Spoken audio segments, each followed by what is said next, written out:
DM GK classes में आप सभी का स्वागत है। और आज हम बात करेंगे करंट अफेयर्स के बारे और करंट अफेयर्स के बारे में आज सबसे इम्पोर्टेंट जो भी क्वेश्चंस होंगे उन सब के बारे में बात करेंगे।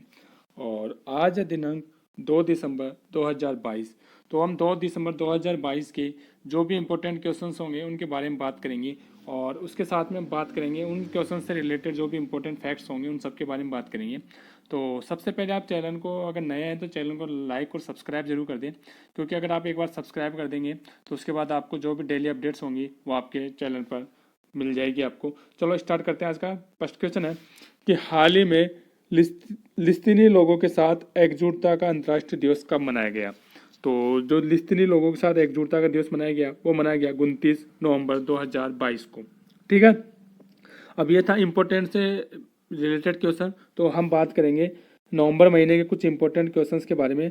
तो जो 1 नवंबर को मनाया जाता है वो मनाया जाता है विश्व शाकाहारी दिवस। और उसके अलावा मनाया जाता है भारतीय राज्यों 7 भारतीय राज्य उनके स्थापना दिवस मनाए जाते हैं। तो वो कौन कौन से राज्य हैं उनमें केरल, कर्नाटक, आंध्र प्रदेश, पंजाब, हरियाणा, मध्य प्रदेश, छत्तीसगढ़। और इसके अलावा 2 केंद्र शासित प्रदेश भी है, उसमें लक्षद्वीप और पुदुचेरी। और इन सब का स्थापना दिवस मनाया जाता है 1 नवंबर के दिन। उसके बाद 2 नवंबर को मनाया जाता है international day to end immunity for crime against journalist. ठीक है, उसके बाद 3 नवंबर को मनाया जाता है राजा राज चौल की जयंती। कौन सी जयंती मनाई जाती है? राजा राज चौल की जयंती। उसके बाद 5 नवंबर को मनाया जाता है विश्व सुनामी जागरूकता दिवस। 7 नवंबर को मनाया जाता है राष्ट्रीय कैंसर जागरूकता दिवस। उसके साथ मनाया जाता है शिशु संरक्षण दिवस। और 8 नवंबर को मनाया जाता है विश्व रेडियोग्राफी दिवस और विश्व सहकारिता दिवस। उसके अलावा 9 नवंबर को मनाया जाता है राष्ट्रीय कानूनी सेवा दिवस। और 10 नवंबर को मनाया जाता है शांति और विकास के लिए विश्व विज्ञान दिवस। और 11 नवंबर को मनाते हैं राष्ट्रीय शिक्षा विभाग दिवस। 12 नवंबर को मनाते हैं लोक सेवा प्रसारण दिवस और निमोनिया दिवस। 13 नवंबर को मनाते हैं विश्व दयालुता दिवस। 14 नवंबर को मनाते हैं विश्व मधुमेह दिवस। 15 नवंबर को जनजातीय गौरव दिवस। और 16 नवंबर को मनाया जाता है अंतर्राष्ट्रीय सहिष्णुता दिवस और राष्ट्रीय प्रेस दिवस। उसके अलावा 17 नवंबर को हम मनाते हैं राष्ट्रीय मृग दिवस और विश्व दर्शन दिवस। उसके अलावा अंतर्राष्ट्रीय छात्र दिवस भी 17 नवंबर को मनाते हैं। उसके अलावा 18 नवंबर को मनाते हैं प्राकृतिक चिकित्सा दिवस। भारतीय सेना की इंजीनियरिंग कोर का 242वां स्थापना दिवस भी 18 नवंबर को। उसके अलावा 19 नवंबर को मनाया गया विश्व शौचालय दिवस। और रानी लक्ष्मीबाई की जयंती भी 19 नवंबर को मनाई जाती है। उसके अलावा इंदिरा गांधी की जो जयंती है वो भी 19 नवंबर को मनाई जाती है।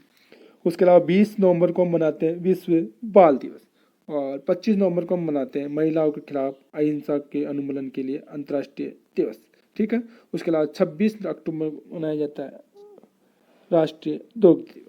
उसके बाद नेक्स्ट क्वेश्चन है कि हाल ही में किस राज्य में स्वच्छता के मामले में इंदौर की तर्ज पर सफाई व्यवस्था का मसौदा तैयार किया जाएगा। तो जो इंदौर की व्यवस्था है उसके हिसाब से उत्तर प्रदेश राज्य के अंदर सफाई व्यवस्था का मसौदा तैयार किया जाएगा। अब बात है आई है उत्तर प्रदेश की, तो हम बात करते हैं उत्तर प्रदेश के बारे में कुछ इंपॉर्टेंट फैक्ट्स के। तो उत्तर प्रदेश की सरकार है उसने रामायण और महाभारत सर्किट बनाने के भी निर्णय लिए। उसके अलावा 2023 के खेलो इंडिया यूनिवर्सिटी गेम्स की मेजबानी भी उत्तर प्रदेश करी। और उत्तर प्रदेश सरकार ने मथुरा वृंदावन को 2041 तक कार्बन न्यूट्रल टूरिस्ट डेस्टिनेशन बनाने की घोषणा की। कब तक बनाने की घोषणा की है? 2041 तक। उसके अलावा उत्तर प्रदेश सरकार के पहले डेटा सेंटर का उद्घाटन किया गया है ग्रेटर नोएडा के। कहाँ पे किया गया?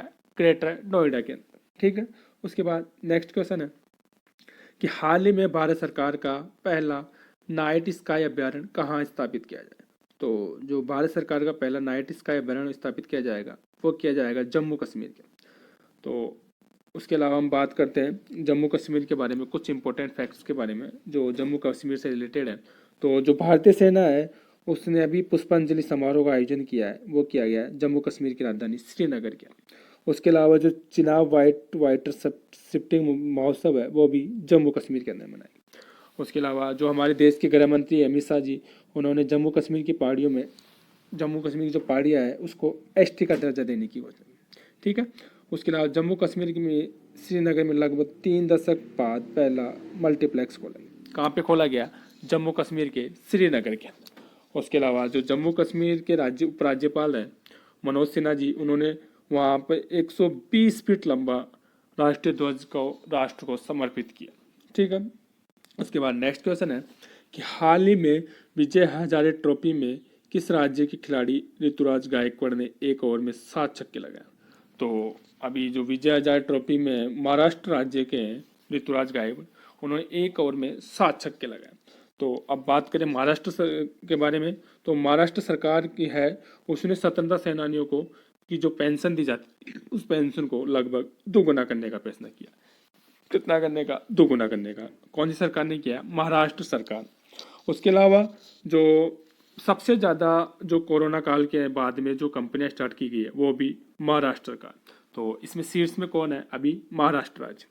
उसके अलावा जो महाराष्ट्र का रंजन गांव है उसमें इलेक्ट्रॉनिक मैन्युफैक्चरिंग क्लस्टर विकसित किया जाएगा। क्या विकसित किया जाएगा? Electronic manufacturing cluster. और जो महाराष्ट्र सरकार है उसने अभी साइबर इंटेलिजेंस यूनिट स्थापित करने की घोषणा की है, क्योंकि बहुत साइबर क्राइम बहुत ज़्यादा बढ़ गया है हमारे देश के अंदर। तो साइबर क्राइम को कंट्रोल करने के लिए अभी महाराष्ट्र सरकार ने साइबर इंटेलिजेंस यूनिट स्थापित करने की घोषणा की। उसके अलावा महाराष्ट्र सरकार के जो उप मुख्यमंत्री है उसने अभी वंदे मातरम पहल शुरू की है।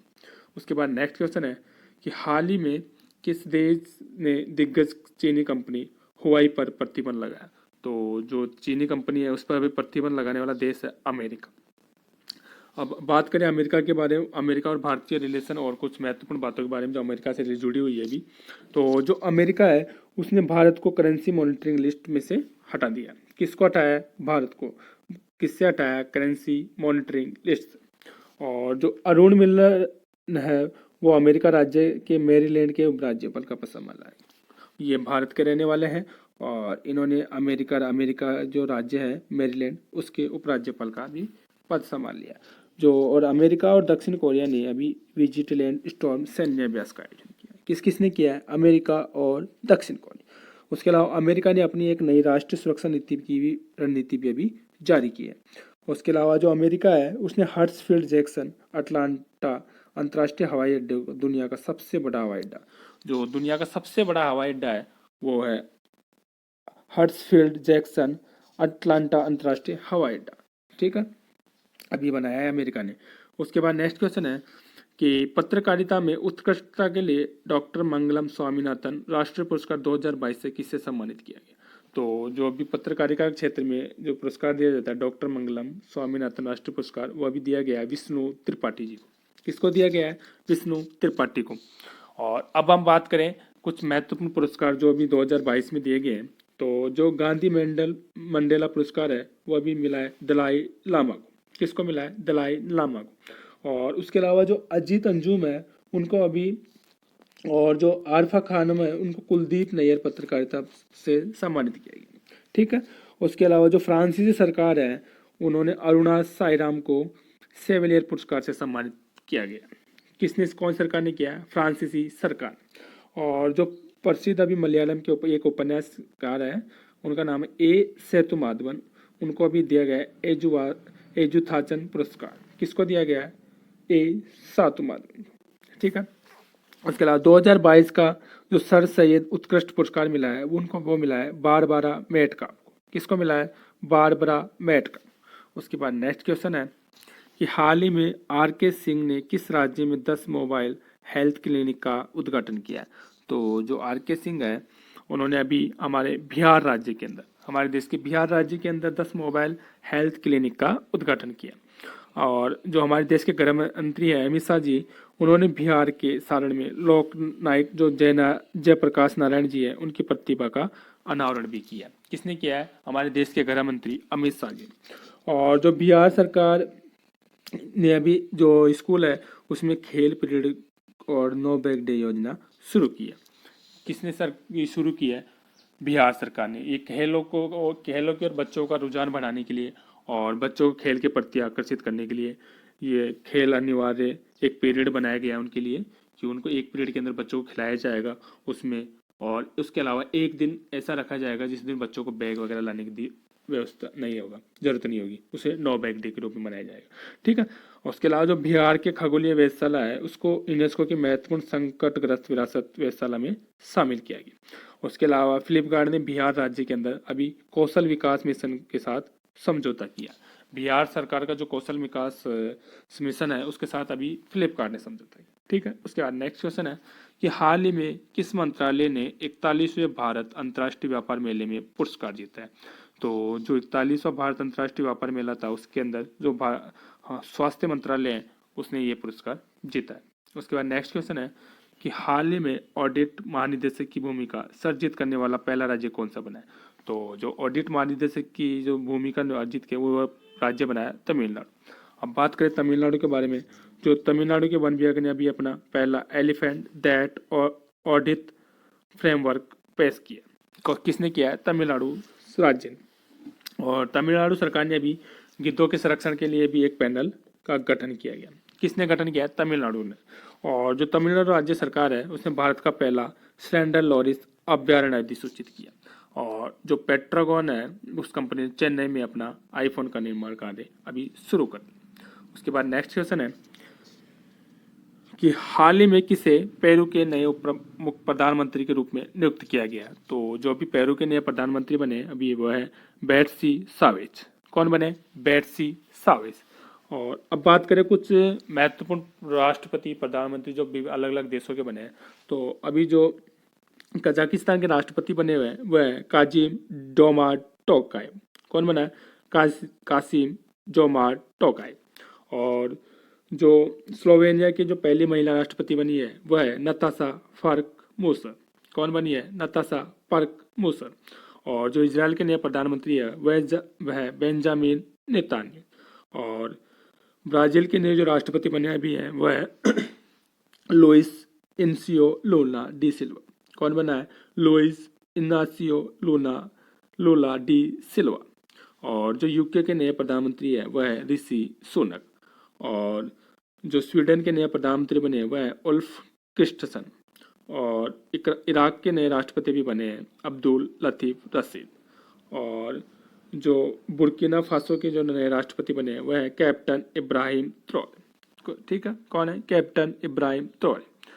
उसके बाद नेक्स्ट क्वेश्चन है कि हाल ही में किस राज्य सरकार ने 22 लाख किसानों को 14,000 करोड़ रुपए का कर्ज माफ कर दिया। तो हमारे जो भारत देश के राज्य है राजस्थान उसने भी किसानों का 22 लाख किसानों का भी 14,000 करोड़ का कर्ज माफ। उसके अलावा भारतीय सेना का जो दक्षिण पश्चिमी कमान का भी शत्रुनाश अभ्यास वो भी राजस्थान के अंदर तो राजस्थान के थार के मरुस्थल में आयोजित किया जाता है। उसके अलावा जो प्रधानमंत्री आवास योजना है उसके अंदर राजस्थान के झुंझुनू जिले ने शीर्ष स्थान प्राप्त किया। उसके अलावा India stone mart international exhibition की 11वीं संस्करण की मेजबानी भी राजस्थान राज्य की राजधानी जयपुर में किया जाए। ठीक है। ये थे आज के महत्वपूर्ण इंपॉर्टेंट करंट अफेयर्स के क्वेश्चन।